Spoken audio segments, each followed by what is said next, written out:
Hey everybody, this is Thomas. Welcome back to the channel. Thanks for joining me here for another video today. Today's video topic is going to be on becoming a user experience designer in 2020. Is it still a relevant job option and is it the right fit for you? Let's take a deeper look.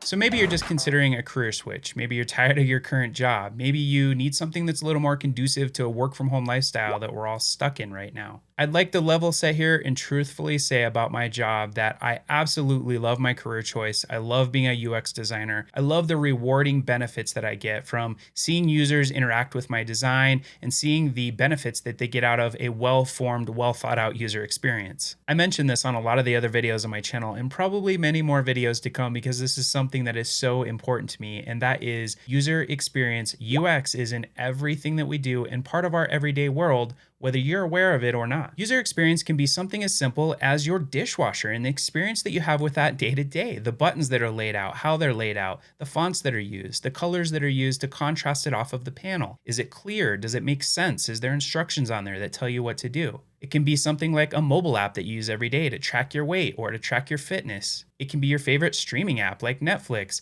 How things are laid out, how the tiles are laid out. Do they all make sense? Do the labels make sense? Is it easy to find what you're looking for? It can even be a garage sale sign. Is it nice big bold lettering on there? Did they use good writing to be able to tell what the address is of that garage sale? Did they have a big arrow to direct you where to go? It's in every single thing that we do. And that's what I love about being a UXer. I love the fact that I can affect the world around us and that I can make changes to small little things that make big impacts in the world. So for that small handful of reasons, plus a million other reasons, that's why I love being a UX designer. And those are the things that make me feel fulfilled about my job and make me want to go to work every single day. There's also a lot of applications out there and software out there and experiences out there that are terrible for users. Whenever I have a bout of imposter syndrome, which I've mentioned on other videos, and I'm not feeling like I have a place in the world and that I should be a UX designer, I think about all of those terrible experiences that I'm sure you have your own examples of things that you interact with day to day. And I just remind myself that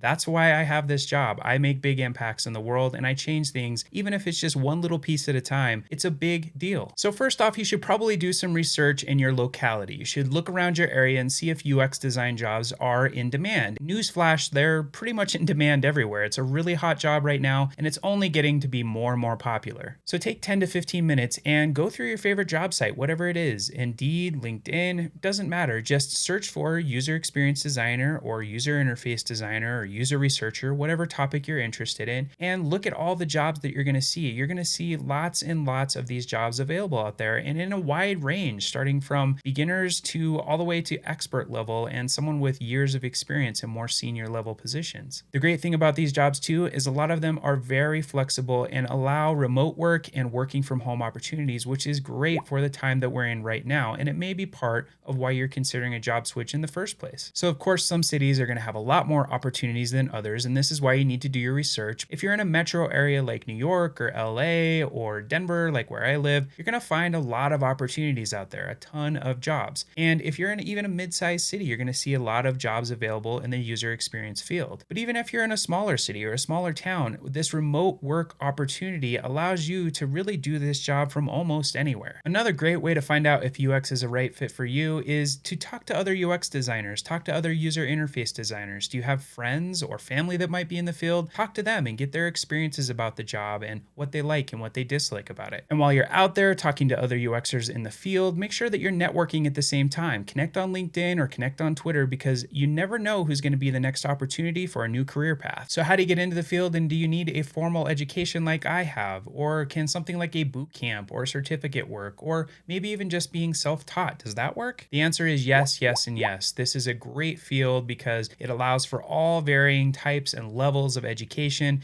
to get a jump start in this career and to really start off in user experience without a whole lot of formal education. This can definitely be a self-taught career as long as you have a basic understanding of usability and user research and user experience as a whole and other hot button topics like that. You can definitely get into this career just being self-taught. And honestly, there's no better time than right now to get a start on something like this, because with all of the online resources that we all have at our disposal in this digital world right now, something like YouTube can be a great resource on learning user experience, learning design, or learning development. And there's other great resources out there like LinkedIn Learning. If you're already a LinkedIn Pro member and you pay for a membership there, you can get LinkedIn Learning for free.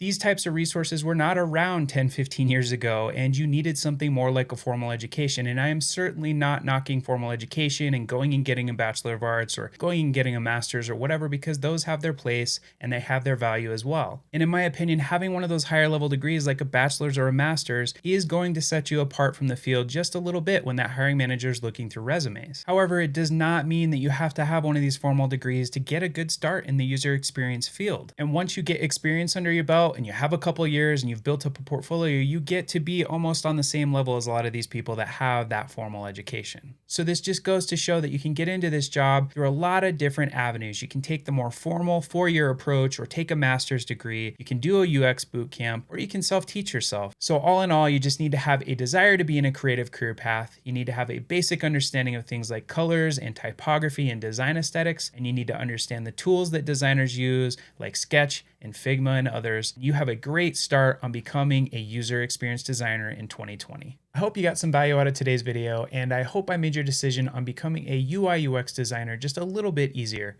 If you did get some value, please make sure that you like and subscribe, and that you hit that bell if you want to be notified of future videos just like this one. And until the next video, I will see you then.